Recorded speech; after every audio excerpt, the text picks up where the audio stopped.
Hi, I'm Yendi, and today we're talking about mortgages. That big investment with even bigger returns. When you choose a JMMB Bank mortgage, you'll get more support, more incentives, more benefits, and more time to repay.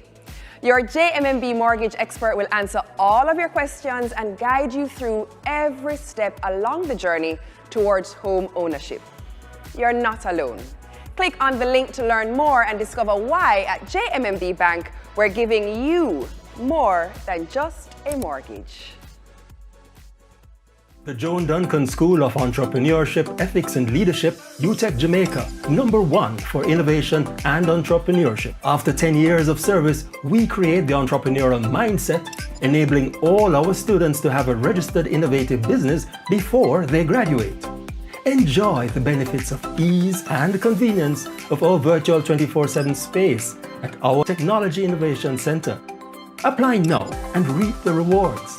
You know them, the movers, the shakers, the people making a difference, who never shy away from a challenge, who are never afraid to dirty their hands, to jump in and get things done, who are never afraid to fail, to take a risk, to learn. You know them and aspire to be like them. And you can, because there's always room for greatness. Apply today. University of Technology Jamaica, the birthplace of greatness.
Good afternoon.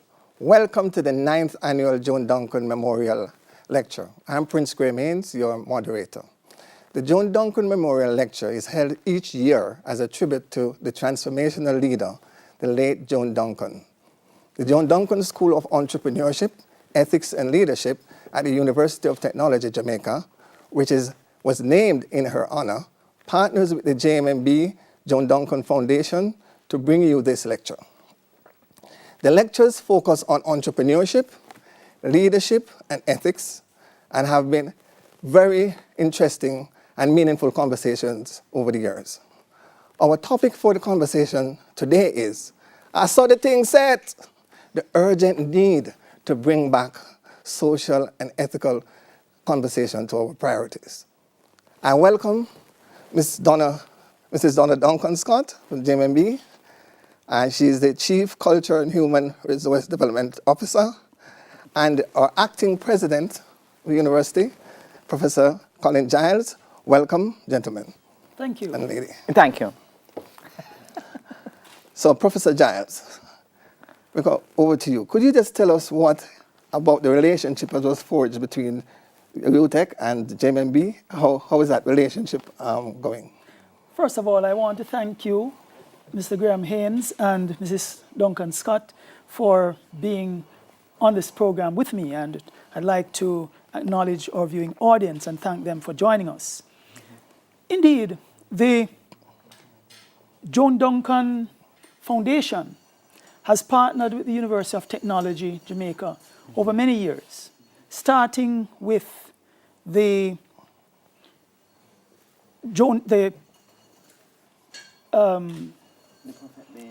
chair. Right. I beg your pardon. Right. The chair that was established in finance and research. That's some 22 years ago. And we continue to partner in various ways. Since 2011, we renamed the School of Entrepreneurship in honor of Joan Duncan by renaming it the Joan Duncan School of Entrepreneurship, Ethics and Leadership, in recognition of the fact that Joan Duncan has maintained and left a legacy of leadership and commitment to ethics, which the University of Technology, Jamaica is proud to identify with. In fact, I should tell you that the Joan Duncan School of Entrepreneurship, Ethics and Leadership is the first school in the English-speaking Caribbean to offer a Bachelor of Science degree in entrepreneurship. And also, we are only the first to offer incubation for small businesses, for startup businesses in the English-speaking Caribbean. And we continue to strengthen our relationship by having the memorial lecture in honor of Joan Duncan. This we have been doing since 2014, and we continue to discuss topics that focus on the main pillars of the school, which is entrepreneurship, ethics, and leadership. Today's conversation promises to be a very good one, focusing on ethics in particular, which for many persons, it has not been a major focus. But I hope that in the course of this conversation, we'll all be convinced that doing things the ethical way is the only way that will last. As the topic is, as Soliting said, we want everyone to be convinced that the only way that the thing can really set is if it is done the ethical way. And so to our listeners and viewers, we thank you for joining us, and we do hope that you will enjoy spending the time with us. Thank you so much, Acting President Giles. So, Ms. Donna Scott, welcome. Yes, thank you. What is it that you hope to achieve from this lecture today, and what is the conversation you want to see bring out in this conversation today? Well, I'm really happy for this opportunity for us to remember Mommy, right, and her contribution, who she was, the kind of leader she was. Authentic, real human being, genuine, down to earth, not perfect, but she was a woman who lived a vision-led, values-based life.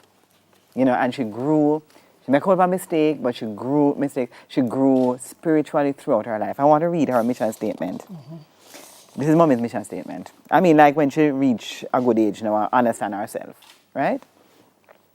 I would like to contribute to the good of all persons with whom I come in contact, and to achieve complete harmony with the Holy Spirit. I will do so by focusing on and endeavoring to realize the good for all persons concerned, which can be derived from every situation with which I am presented. So my mother is my role model. I think that kind of leadership is what I'd like to see in every Jamaican.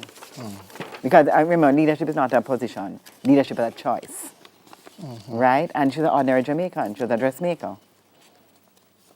And she lived her life a particular way. Not perfect, I say, but she vision-led, values-based, ethical. And that is why it's great to celebrate that and to have that conversation for Jamaica. Yes. Where are we going to stand as Jamaicans, you know? Thank you very much, Mrs. Duncan Scott.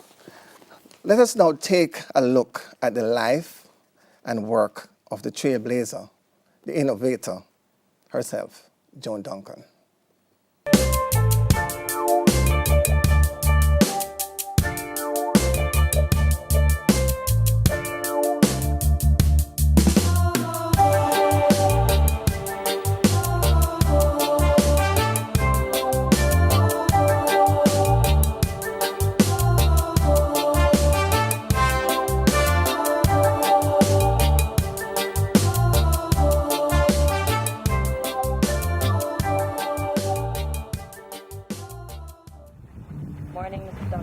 you? Hi, Kathy. I'm fine, thank you. Let's start by establishing to our viewers just who you are. How would you describe you? Me? I would say something really weird. Sorry. I'm the thinker of my thoughts. Explain that. I am spirit. I'm more spirit than I'm human. But I believe that every experience that comes to me is good. Regardless of what it is? Regardless of what it is. Well, I believe that everything that you are presented with in life, there is something that you are to learn from it. And once you learn something spiritual, you are better off. Now, all this time, what are you doing as your profession? I'm doing dressmaking. Okay. Because I had made a decision that I was not going to go to work until all my children were at school. Right? So I'm doing dressmaking for a living, and DK is helping me, of course. And then I go to Maypen and I continue with my dressmaking. I do quite well with my dressmaking in Maypen, and I open a little bar in Maypen called the Cool Room. I think all Maypen people remember the Cool Room. Maypen Gentlemen. After that little bar and the dressmaking, and with the help from DK, I got through until David went to school in October 73. Oh, October 73. Mm-hmm. David is my last child. Right? And I went to work at Workers' Bank. And I stayed there for 15 years. Tell me about love and relationships. What is your outlook on that? Love. My philosophy has always been, I grew up with children. Let me tell you something. I had a mother that grew me up on love. Right? Tough love, though, enough, but love. Right? And my philosophy has always been that love is the solution to everything. Has always been. That has not changed so much. Picture an investment company where love and honesty are the buzzwords, where office politics is virtually non-existent, and where fun is a necessary ingredient in the mix. Even better, picture a daycare center on the very same building where you take your children for safekeeping while you're at work, or a meditation room where you can escape from the pressures of a stressful day. This is no fairy tale. Such an investment company does exist. It's Jamaica Money Market Brokers Limited, a money market company started over 5 years ago by its visionary Joan Duncan. JMMB began with one woman's dream for a money market in Jamaica, and in 1992, this dream became a reality. 6 years later, with branches in Kingston, Portmore, and Montego Bay, JMMB has grown to become the largest player in the money market, capturing in excess of 40% of market share. Only in March did JMMB receive the 1997 Entrepreneurial Award from the Jamaica Chamber of Commerce for exceptional growth and innovation. JMMB has brought the money market to the very ordinary investor who, with as little as 1,000 Jamaican dollars, can invest in safe, low-risk securities. Right back after these messages. The Joan Duncan School of Entrepreneurship, Ethics and Leadership, UTech Jamaica, #1 for innovation and entrepreneurship. After 10 years of service, we create the entrepreneurial mindset, enabling all our students to have a registered innovative business before they graduate. Enjoy the benefits of ease and convenience of our virtual 24/7 space at our Technology Innovation Center. Apply now and reap the rewards.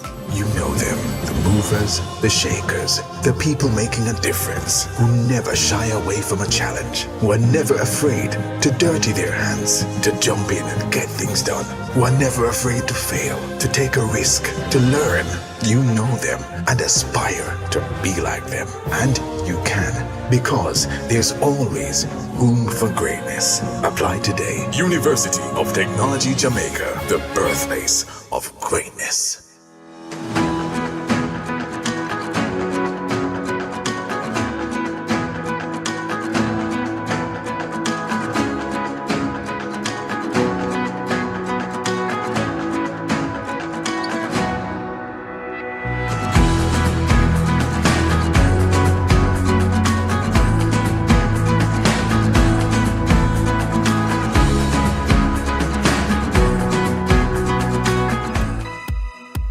Hi, I'm Yendi, and today we're talking about mortgages.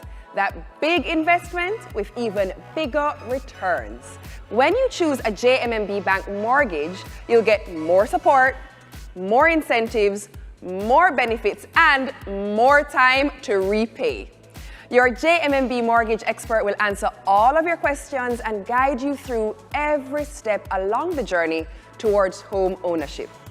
You're not alone.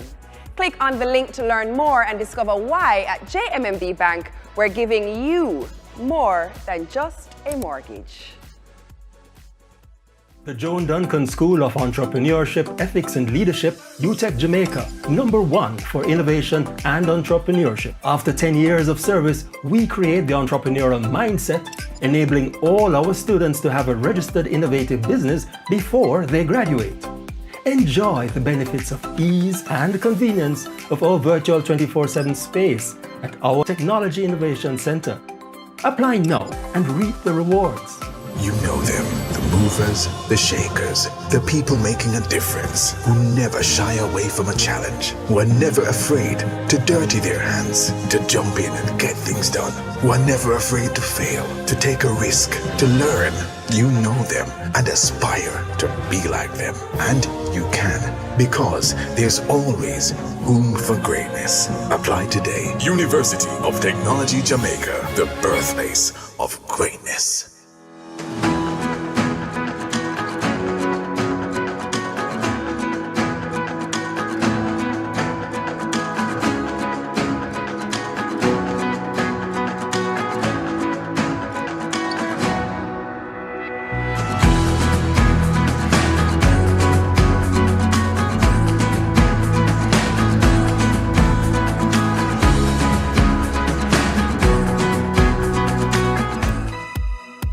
Hi, I'm Yendi, and today we're talking about mortgages. That big investment with even bigger returns. When you choose a JMMB Bank mortgage, you'll get more support, more incentives, more benefits, and more time to repay. Your JMMB mortgage expert will answer all of your questions and guide you through every step along the journey towards home ownership. You're not alone. Click on the link to learn more and discover why at JMMB Bank we're giving you more than just a mortgage. Welcome back. You're watching the 9th annual Joan Duncan Memorial Lecture.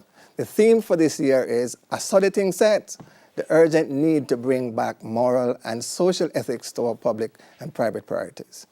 We're very happy to have on our panel Professor Paul Golding, prolific researcher and former Dean of the College of Business and Management at the University of Technology. Welcome. Mrs. Duncan Scott, Group Chief Culture and Human Development Officer, JMMB. Reverend Dr. Devon Dick, Pastor, Boulevard Baptist Church. Welcome. And Mr. Carl Graham, Senior Research Officer, Jamaica Accountability Meter Portal, JAMP. Welcome, panelists, to this special, and a special welcome to the studio audience. From your perspective, panelists, I'm going to go with you now. What do you individually feel and think the meaning of a soddy thing set in the context of this, our social ethics? Starting with, what do you think it means? Well, you know, I'm going to sound like an academic, right? So the thing has to do with values, and values is a part of our culture.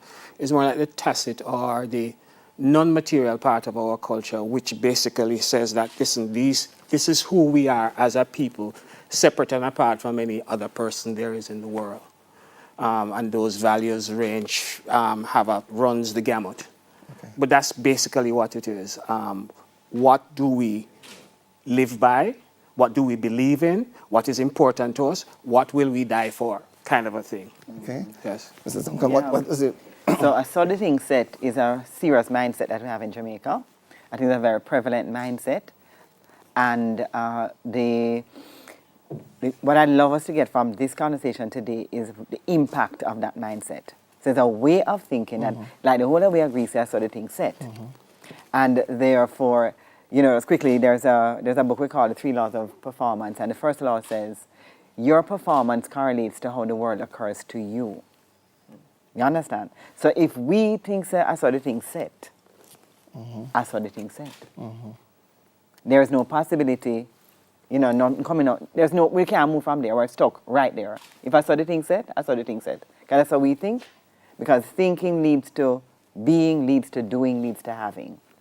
Right? So that is what that's what I'm looking forward to us exploring today. Okay. Got you. Thank you so much. Reverend Dick, sort of thing set. I congratulate the organizers of this Joan Duncan Memorial Lecture to use our Jamaican language, a sort of thing set. Okay. You know, to affirm it, to big it up, to have confidence that it can be used for a scholarly lecture. And in saying a sort of thing set, it is saying to us that how things are in the country is not by accident. It's deliberate, it's a design, it's intentional. So we are saying that it is structural. That's how it's arranged, and that structure is powerful. We are saying that it is pervasive. Donna said prevalent. So it's not just in some little spot here and there, but it's all over. You know, it's systemic. And then we are asking ourselves the question, if it's sort of thing set, how will we analyze it, and how will we reset it? Thank you. Carl, sort of thing set. What's your understanding of that? Well, to just put it bluntly, when you hear a Jamaican say a sort of thing set, the inference is as though there is a bit of hopelessness, that it is set in this particular paradigm, it is set in this way, and that it is unchangeable. You know, and I too would like to congratulate the foundation for having this discussion and putting the vernacular, you know, because a lot of Jamaicans really will readily be able to identify with that phrase. And here we really want to change that mindset so that we can now shift the focus to say, listen, a sort of thing said, but we can reset the thing. Absolutely. Thank you so much. Very good. We're definitely actually into that space of looking to reset in our conversation. Yes. A sort of thing set is really something that we really have to look at and see where our mindset is as a country. Yeah. And thank you so much for really saying that out. Very interesting and enlightening discussion. And you're watching the 9th annual Joan Duncan Memorial Lecture. We'll be right back.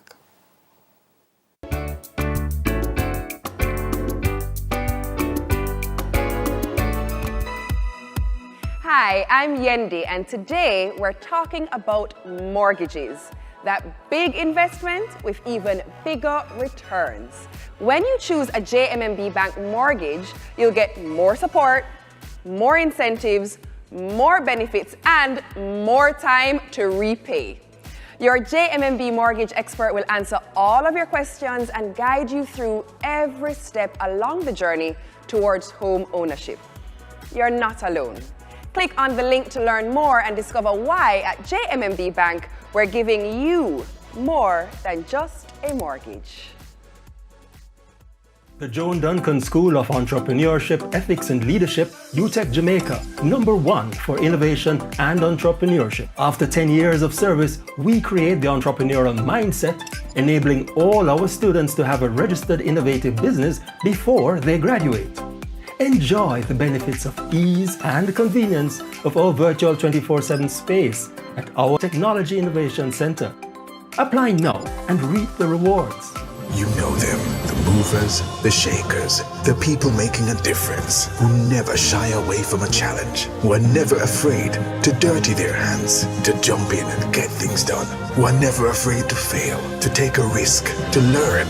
You know them and aspire to be like them. And you can, because there's always room for greatness. Apply today. University of Technology Jamaica, the birthplace of greatness.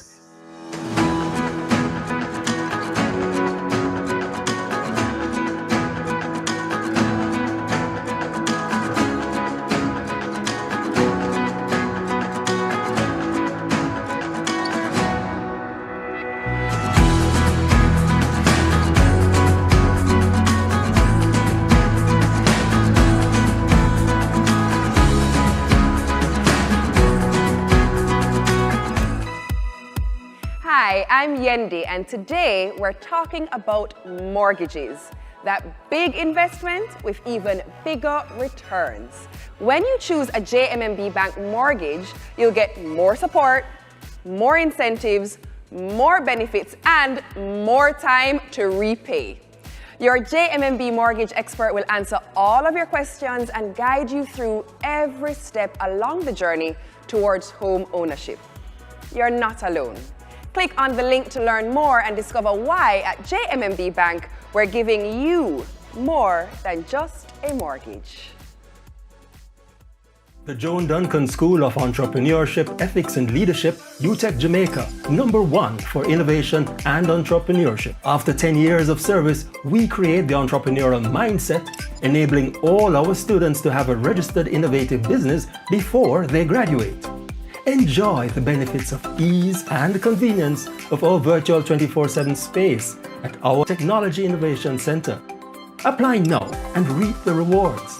You know them, the movers, the shakers, the people making a difference, who never shy away from a challenge, who are never afraid to dirty their hands, to jump in and get things done, who are never afraid to fail, to take a risk, to learn. You know them and aspire to be like them. And you can, because there's always room for greatness. Apply today. University of Technology Jamaica, the birthplace of greatness.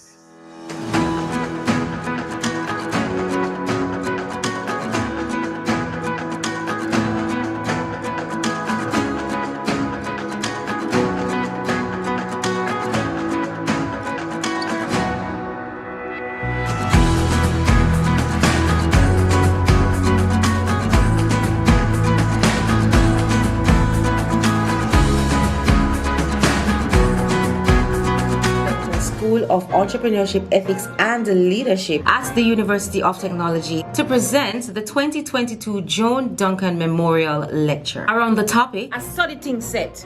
We need to bring back ethics and moral principles to the public and private priorities. But why is this discussion even important? Here are some behaviors that are ethically questionable but have been normalized in our society. Paying off the police at a traffic stop. Boy, officer, when you say left or right, boy, I want you know, say me take the left, you know. Yeah, man, me deal with that thing for you. Buy your driver's license, cause you know, like take exam. Scammer them there, scamming people, old people, people who are vulnerable. Cause why? A study thing set. Lying to someone, telling them, yeah man, me so come, and they right round the corner, me so come. Not even left out yet. Taking what is not yours, aka stealing. Why? So the thing said. The entrenched impatience to even wait your turn in a simple line. So you have to beg lie, whether it's a traffic line or a bank line. Yo, brother, beg your blind now. Move and go now. Come in front, can you can't stop me. I saw the thing said. The lecture seeks to ventilate questions such as, where are we now? Can we listen to the younger generation? Can we all agree on some values and attitudes? What values are we carrying to the future? What kind of society are we building? Welcome back to the Joan Duncan Lecture.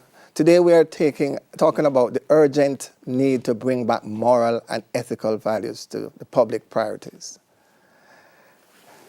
Now, we just want to highlight that we spoke to you about what it is that we are talking about in terms of ethics and what it means.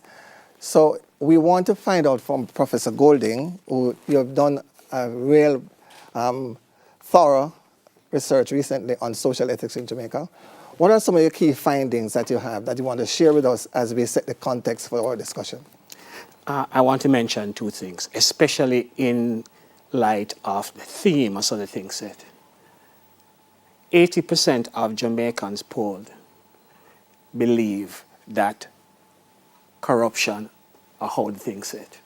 80%. If nothing else, that is the most poignant point that was made by the people.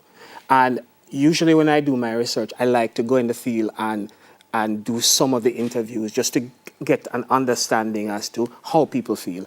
And listen, this is it. If nothing else, this may be the most important point coming out of all of this, and that is new. There's one more point I want to bring out.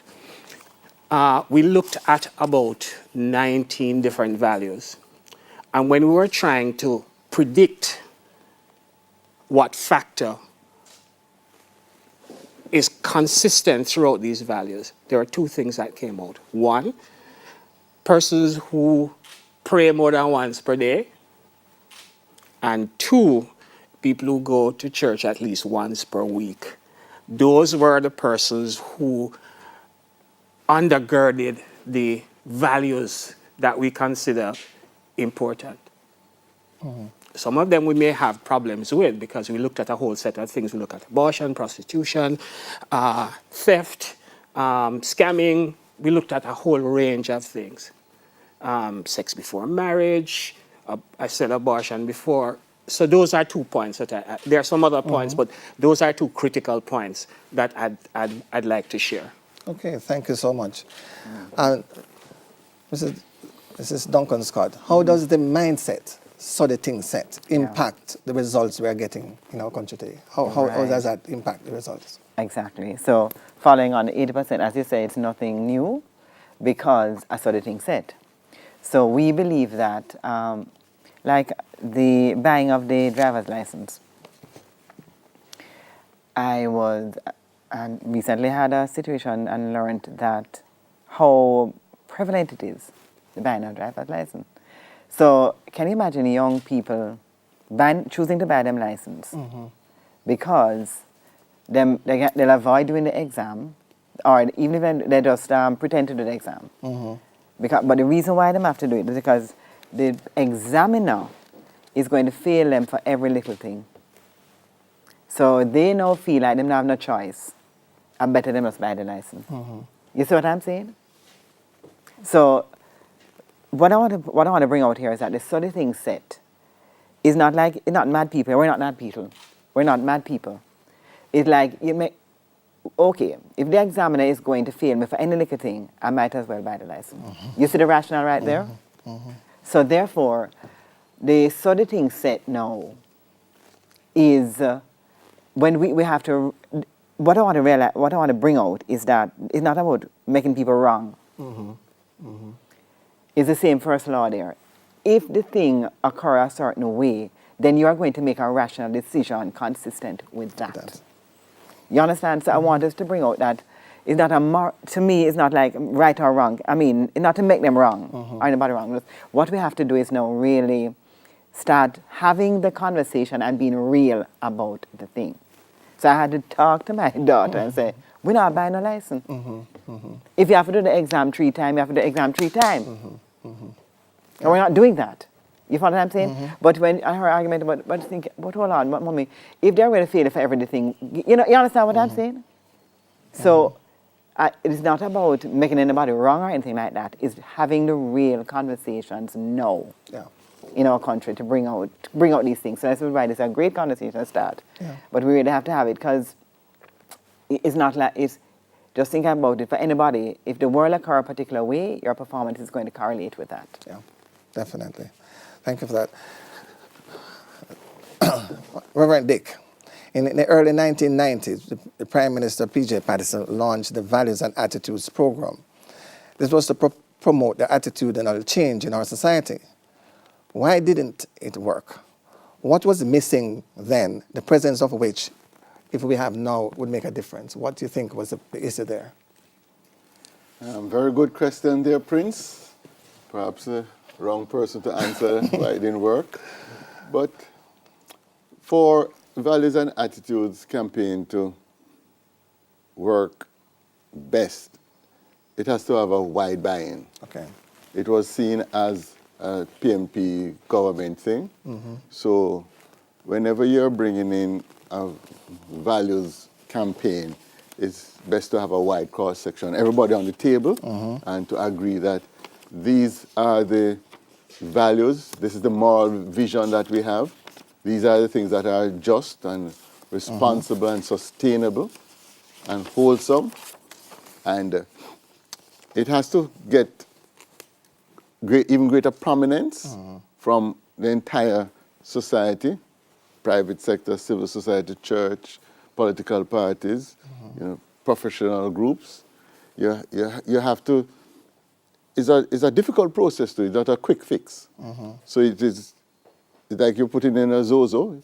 It's going to be there for a while. So you have to work on it diligently. It has to be properly resourced with people, with financial resources, use of media, public education.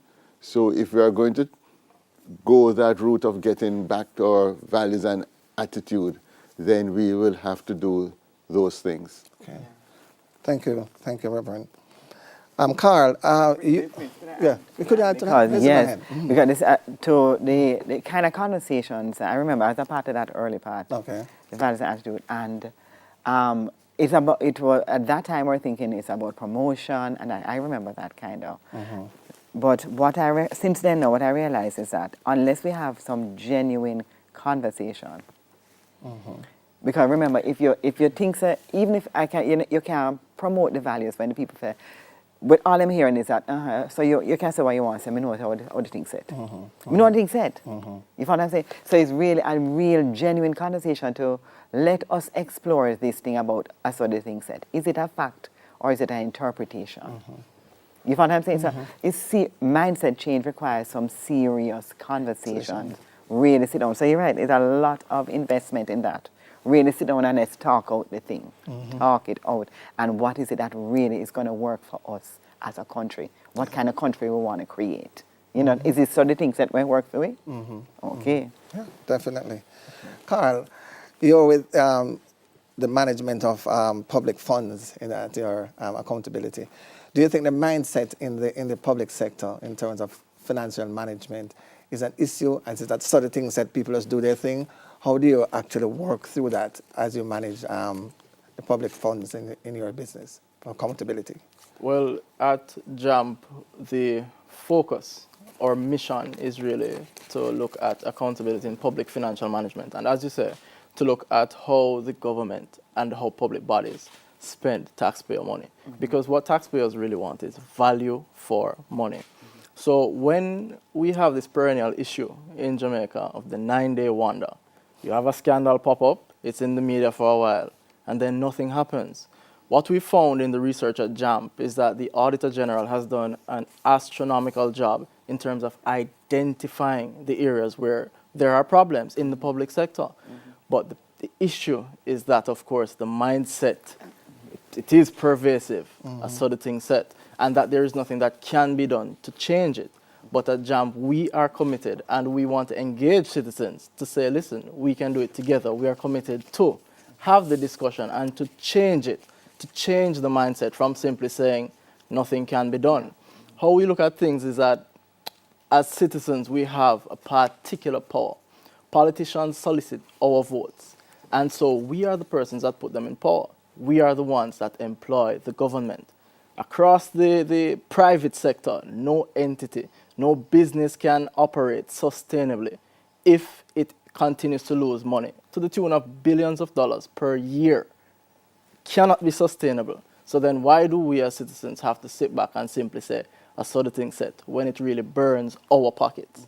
So, the thought, it really does pervade straight across the board, public and private sector, but we do believe that it can be changed and that the mindset can absolutely be changed and that better is yet to come.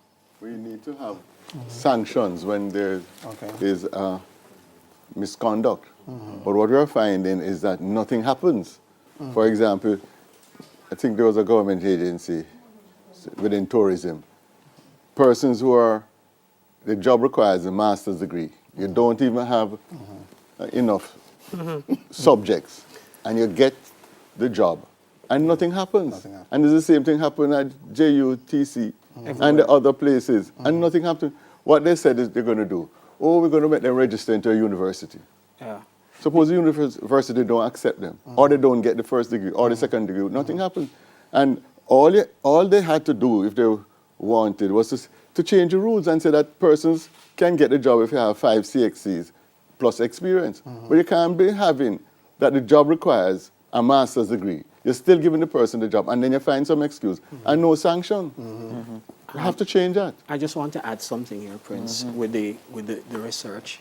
Most Jamaicans feel that the most corrupt body is government, bar none. The coming out best of the lot was the media. Private sector wasn't as bad. Local government wasn't as bad, but it is thought that central government is where all these things happen and nothing gets done. So the thing said. You know, I want to go back to something too. You see that the story that there's a story that you can't pass the exam because the license, they're going to fail you for every little thing. That's a story. Who knows that is, you know, it's just, it's a narrative that we've all bought into now, and there's other things set. You see what I'm saying, guys? We have to take our time, just like what you guys are doing, one by one, and, you know, change the narrative. Okay. We are back. We'll be right back. We are watching the Joan Duncan Memorial Lecture. We'll be right back after this break.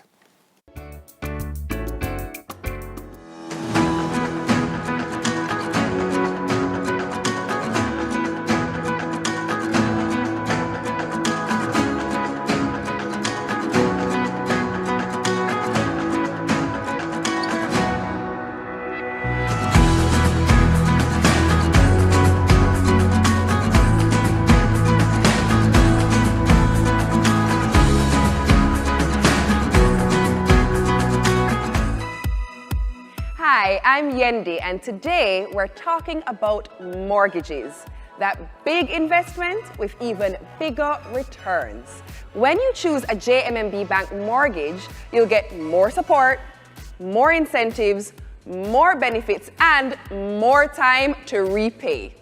Your JMMB mortgage expert will answer all of your questions and guide you through every step along the journey towards home ownership. You're not alone. Click on the link to learn more and discover why at JMMB Bank we're giving you more than just a mortgage. The Joan Duncan School of Entrepreneurship, Ethics and Leadership, UTech Jamaica, #1 for innovation and entrepreneurship. After 10 years of service, we create the entrepreneurial mindset, enabling all our students to have a registered innovative business before they graduate. Enjoy the benefits of ease and convenience of our virtual 24/7 space at our Technology Innovation Center. Apply now and reap the rewards. You know them, the movers, the shakers, the people making a difference, who never shy away from a challenge, who are never afraid to dirty their hands, to jump in and get things done, who are never afraid to fail, to take a risk, to learn. You know them and aspire to be like them. And you can, because there's always room for greatness. Apply today. University of Technology Jamaica, the birthplace of greatness.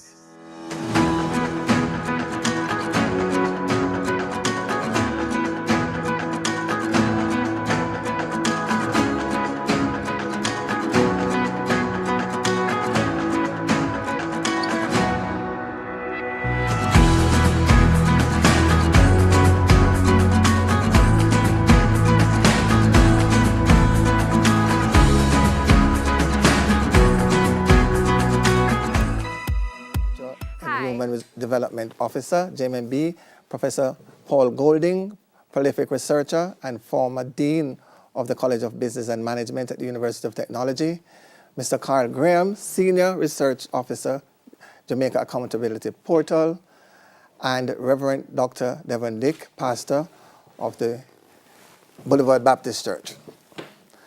So before we go to the questions from the audience, I just want us to try to put something on this in terms of where do we go from next. That is, let's reset the thing. Do we have the power to reset the thing? We are talking about study thing set, but we have to do a reset. What's the reset? What does a reset look like? And I'm going to ask Pastor, from the church point of view, what role does the church play in the reset of this thing? The church has to play a significant role in terms of setting a moral agenda. We have to have respect for life, respect for all of life. So we must reset the inform of a dead culture. We have over 1,000 persons being killed, slaughtered each year. Have to change that. Everybody have to come on board and provide the proper information to the police. 167 persons up to Saturday killed on the road needlessly, right? So we have to deal with things that we will respect life more. And the church has a role in that. The church has a role also in advocacy and activism, because it has to start also from the top with the government. I give you an example. There was a tax placed on gasoline to be used as a hedge against the price increases. The tax is taken, but it is not being used for that. Every week we see gas price going up. It is designated taxes, you know. If you and I did that, you know, we'll be in trouble. You can't use designated funds. And yet still the government has been doing that. So they need to remove that tax. The same thing happened to NHT funds. It is designated funds. And previous governments have used designated funds. And if ordinary citizens do that, it's trouble. So we have to ensure that the standards are set from the top. And we the citizens must go against this inform of a dead culture and report wherever we see these killings. Thank you for that, Reverend. Donna, could you tell me, how do we get from where we are now to a vision and a values-led future? Yeah.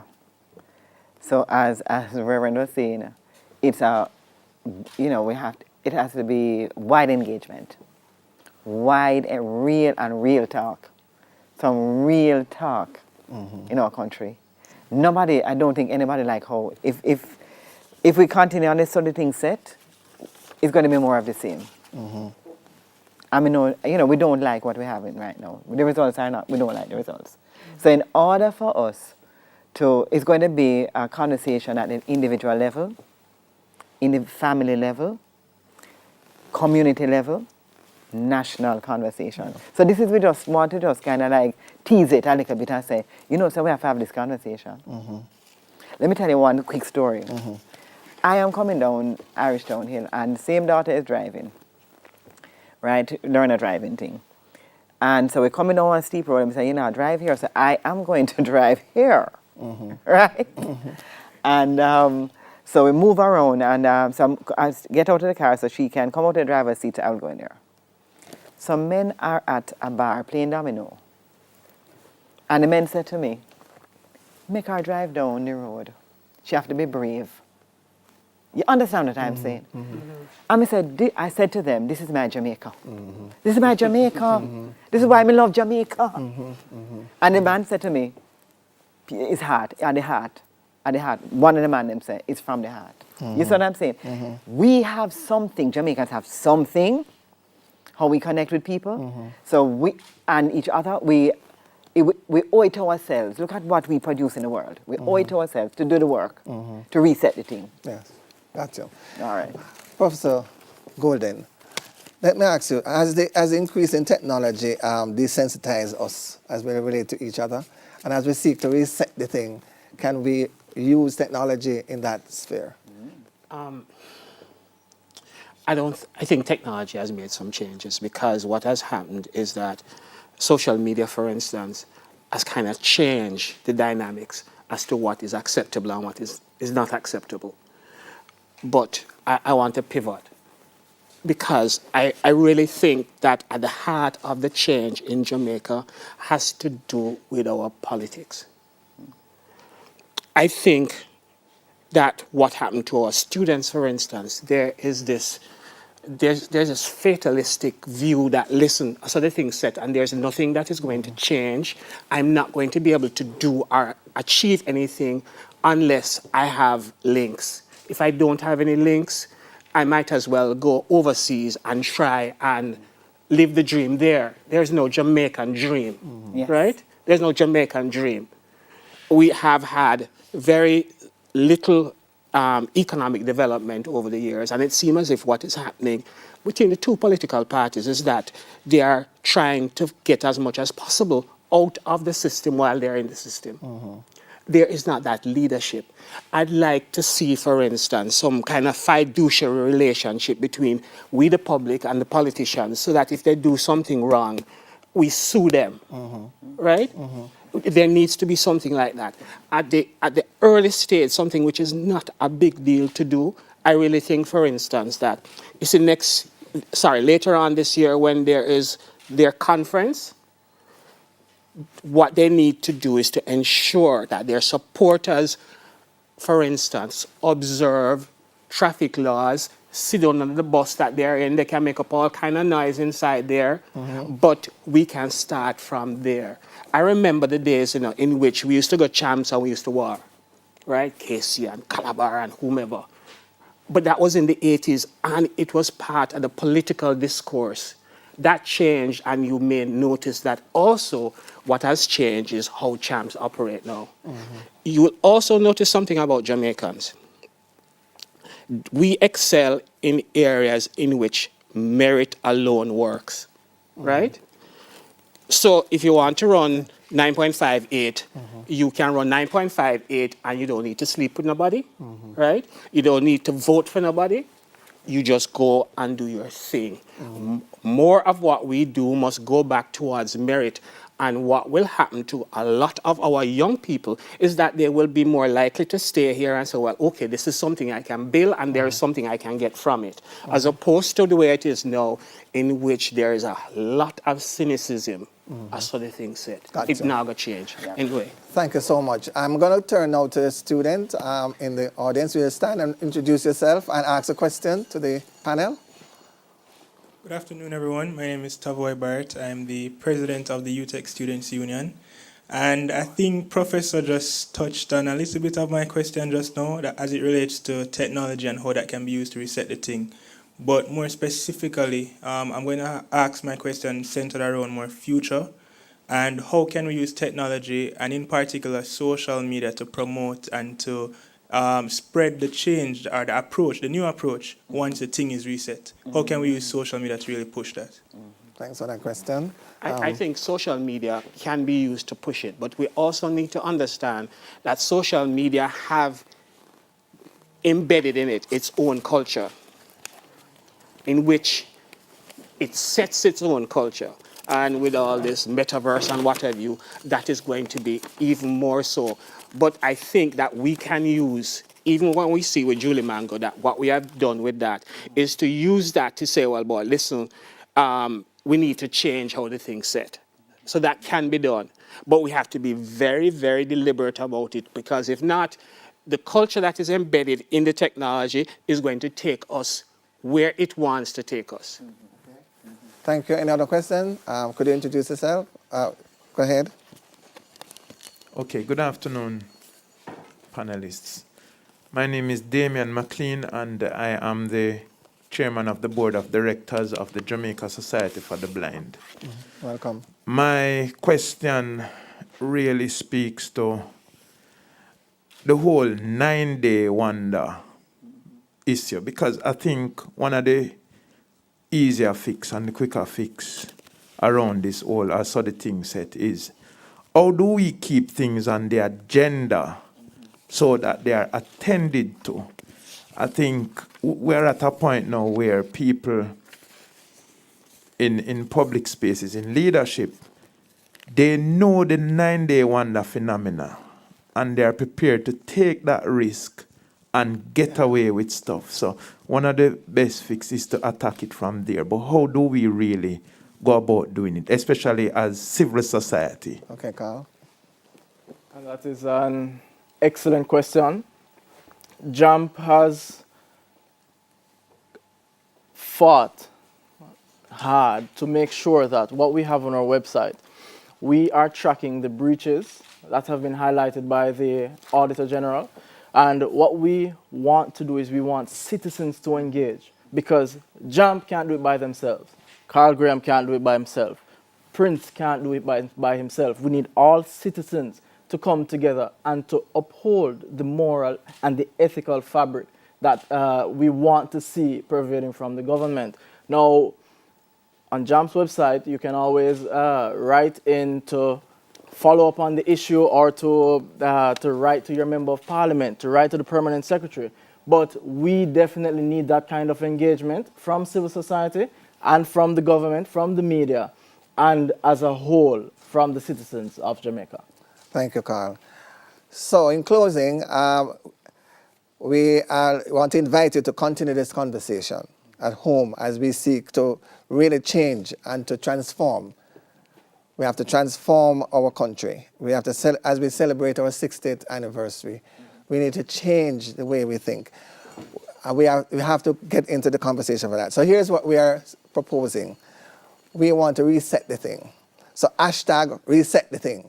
So if a person call you and say, hey, John, what's happening, man? I'm going to do that.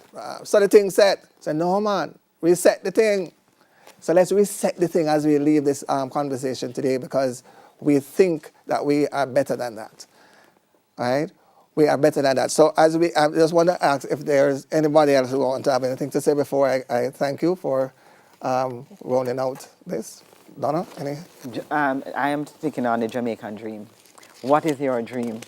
And then, what is your dream for yourself, for your family, your community?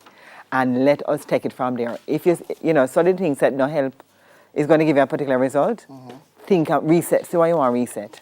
Joan Duncan reset the thing. She reset the thing. And that's why we're having this lecture. And we have 1,000 team members across 3 different countries in the Caribbean. She reset the thing. Right. Thank you. Pastor, any last word? We have to have equality before the law. Can I have one law for the rich and one for the poor? You might not go with Paul's suggestion of suing the government, but you notice what happened in England where the Prime Minister, when he contravened the COVID thing, what happened? The police fined him. What happens in Jamaica? We need to reset the thing. Yes. Any last comment, Carl? Yes, and as citizens, we really need to hold our employees accountable. Similarly to what Reverend Dick is saying, you may not have to sue them, you may not have the power to sue them, or you may not want to sue them, but certainly hold them accountable. They cannot be continued. It cannot be continued. Thank you so much. This has been a very, really exciting discussion, and I'd just like to thank the Joan Duncan School of Entrepreneurship, Ethics and Leadership, the JMB Joan Duncan Foundation, Professor Colin Giles, Acting President of the University of Technology, Mrs. Duncan Scott, Chief Cultural Human Development Officer, Professor Golding, Mr. Carl Graham, and Reverend Dr. Dick for just making this possible. And I could thank you, and good evening from our studios. Good evening. Thank you. Hi, I'm Yendi, and today we're talking about mortgages. That big investment with even bigger returns. When you choose a JMMB Bank mortgage, you'll get more support, more incentives, more benefits, and more time to repay. Your JMMB mortgage expert will answer all of your questions and guide you through every step along the journey towards home ownership. You're not alone. Click on the link to learn more and discover why at JMMB Bank we're giving you more than just a mortgage. The Joan Duncan School of Entrepreneurship, Ethics and Leadership, UTech Jamaica, #1 for innovation and entrepreneurship. After 10 years of service, we create the entrepreneurial mindset, enabling all our students to have a registered innovative business before they graduate. Enjoy the benefits of ease and convenience of our virtual 24/7 space at our Technology Innovation Center. Apply now and reap the rewards. You know them, the movers, the shakers, the people making a difference, who never shy away from a challenge, who are never afraid to dirty their hands, to jump in and get things done, who are never afraid to fail, to take a risk, to learn. You know them and aspire to be like them. And you can, because there's always room for greatness. Apply today.